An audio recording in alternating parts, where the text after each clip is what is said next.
შენი პირადი პრეზიდენტია.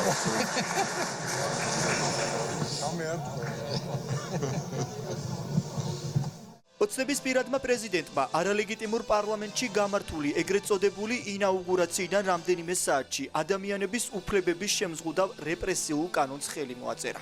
დღეს ოცნების წევრებს იმის მტკიცება უწევდათ, რომ უდიპლომო ყაველაშვილმა 28 საკანონმდებლო აქტი რამდენიმე საათში წაიკითხა, გაიზიარა შეტანილ ცვლილებებს ხელი მოაწერა. დოკუმენტი დღეიდან ამოქმედდა. საკანონმდებლო მაცნეზე გამოქვეყნებული დოკუმენტით ირკვევა, რომ თუ მძღოლები პროტესტს მსვლელობით უერთდებიან და პოლიციამ ჩათვალა, რომ ამით ტრანსპორტის მოძრაობა ფერხდება, მძღოლი 1000 ლარით დაჯარიმდება და თან 1 წლით მართვის უფლება ჩამოერთმევა. აქციაზე პიროტექნიკით ყოფნა მიუხედავად იმისა, მოხდა თუ არა მისი გამოყენება, გამოიწვევს პირის დაჯარიმებას 5000 ლარით. თუ ჩაითვალა, რომ ეს ორგანიზებული ფორმითაა გაკეთებული, მაშინ ორგანიზატორით 15000 ლარით შეიძლება დაჯარიმდეს. სახის ნიღბით ან ნებისმიერი სხვა საშუალებით დაფარვა გამოიწვევს 2000 ლარიან ჯარიმას. ნებადართული ხდება პრევენციული დაკავება. თუ პირს ადრე აქვს ჩადენილი სამართალდარღვევა, პოლიციამ შეიძლება ივარაუდოს, რომ კიდევ ჩაიდენს დარღვევას და ვარაუდის საფუძველზე დააკავოს. ეს მცირე ჩამონათვალია იმ რეპრესიული კანონებისა, რომელიც ოლიგარქის ერთპარტიულმა პარლამენტმა ყაველაშვილის ხელმოწერით მიიღო. არალეგიტიმური პრეზიდენტის მიერ ადამიანის უფლებების შეზღუდვის კანონის ოფიციალურად გამოქვეყნების შემდეგ საქართველოს მეხუთე პრეზიდენტი სალომე ზურაბიშვილი ოცნების მიერ პრეზიდენტად დანიშნული მიხეილ ყაველაშვილის მიერ კანონზე ხელმოწერას სოციალურ ქსელში გამოეხმაურა. ძალადობისა და რეპრესიების ახალი ტალღა დე-ფაქტო პრეზიდენტის დე-ფაქტო ინაუგურაციის აღსანიშნავად. მან ახლახან მოაწერა ხელი ახალ კანონებს, რომლებიც ზღუდავს შეკრების თავისუფლებას და საჯარო სამსახურებში წმენდის უფლებას იძლევა. უმწვავესი შეფასებები გაკეთდა არალეგიტიმური პრეზიდენტის მიერ ამოქმედებულ ახალ რეპრესიულ კანონზე ოპოზიციურ სპექტრში. ოპოზიციონერები თანხმდებიან, რომ რუსული კანონების ამოქმედება არა მხოლოდ არალეგიტიმურობის, არამედ ანტიკონსტიტუციურობის გამოა დაუშვებელი. დღეს დილიდან უზურპატორულმა რეჟიმმა თვითმარქვია პრეზიდენტის ხელმოწერით გამოაქვეყნა კანონები, რომელთა მოქმედება არა მხოლოდ არალეგიტიმურობის, არამედ ანტიკონსტიტუციურობის და ანტიკონვენციურობის გამო დაუშვებელია, რადგან შეიცავს ადამიანის უფლებების და თავისუფლების შეზღუდვის უმძიმეს წინაპირობებს. ამ კანონებით ხელისუფლების უზურპაციამ და რეჟიმის ავტორიტარიზმიდან დიქტატურისკენ სვლამ კიდევ ერთი უმძიმესი ნაბიჯი გადადგა. სამართლებრივი თვალსაზრისით ალბათ უპრეცედენტო საკითხია დანაშაულის ჩადენამდე ადამიანის დაკავება და ამის ინფორმით განხორციელება, რა ფორმითაც ეს ასახულია ამ ცვლილებებში.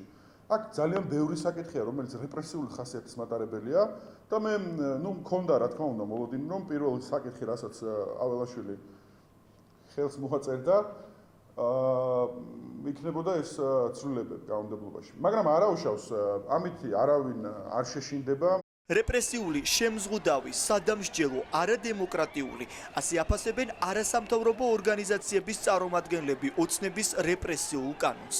ეს არის ჩვეულებრივი დიქტატორული რეჟიმებისთვის დამახასიათებელი რეპრესიული ცვლილებები კანონმდებლობაში, რომელიც ითვალისწინებს გამოხატვის და შეკრების თავისუფლების უკიდურესად შეზღუდვას, უბრძალავს ადამიანებს ისეთ ელემენტარულ რამესაც კი, როგორც არის ნიღბების ტარება, შემოაქვს ეგრეთ წოდებული პრევენციული დაკავების ინსტიტუტი, ანუ დაგაკავებენ მაშინაც კი, როდესაც ფორმალურად არაფერი კანონსაწინააღმდეგო არ ჩაგიდენია. თავარი მიზანი არის ამ კანონების შეკრებისა და მანიფესტაციის უფლების შეზღუდვა და დემონსტრანტების დაშინება. მაგალითად, თუ შეკრებისა და მანიფესტაციის მონაწილე გადაწყვეტს, რომ აქციაზე გამოიყენოს სამედიცინო პირბადე, იმისათვის, რომ ვირუსებისგან დაიცვას თავი, ფაქტობრივად ესეც შეიძლება სამართალდარღვევად იქნეს მიჩნეული. ჩვენ რასაც ხედავდით, რომ ქართული ოცნება პრაქტიკაში ახორციელებდა რეპრესიებს, ფაქტობრივად ეს უკვე ფურცელზეც გააფორმა.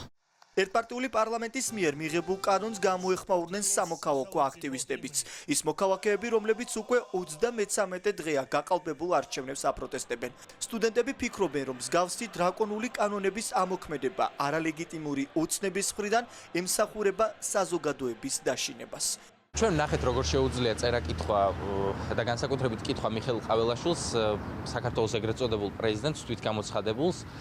და შესაბამისად ის რომ მან გადახედა 28 კანონს წაიკითხა და მასში პრობლემები ვერ ნახა, ეს არის უბრალოდ სასაცილო, მით უმეტეს იმ კანონებს, რომელიც არის პირდაპირ რეპრესიული და სპეციალურად დაიწერა აქციის მონაწილეების წინააღმდეგ. მიზანი მთავარი მათი არის, რომ ჩვენ შეგვაშინოთ, მაგრამ ჩვენ ხალხს არალეგიტიმური ხელისუფლების და მათი არალეგიტიმური კანონების არ გვეშინია და ჩვენ რუსთაველის გამზირდა ამ ბრძოლიდან ზოგადად არ გავალთ გამარჯვების გარეშე. ყველა აქვთ ამის იმედი ქართულ ოცნებაში, ვერც ამით და ვერც ბევრი სხვა რამით ჩვენ ვერ შეგვაშინებენ. ოლიგარქის რეპრესიული კანონებისა და მოქალაქეების დაშინების მიუხედავად რუსთაველის გამზირზე პროტესტი არ წყდება. საქართველოს მოქალაქეები ყოველდღიურად იკრიბებიან რუსთაველის გამზირზე და აპროტესტებენ იმ ქართული ოცნების რუსულ პოლიტიკას, რომელიც ხალხის დაშინებას რუსული მეთოდებით ცდილობს.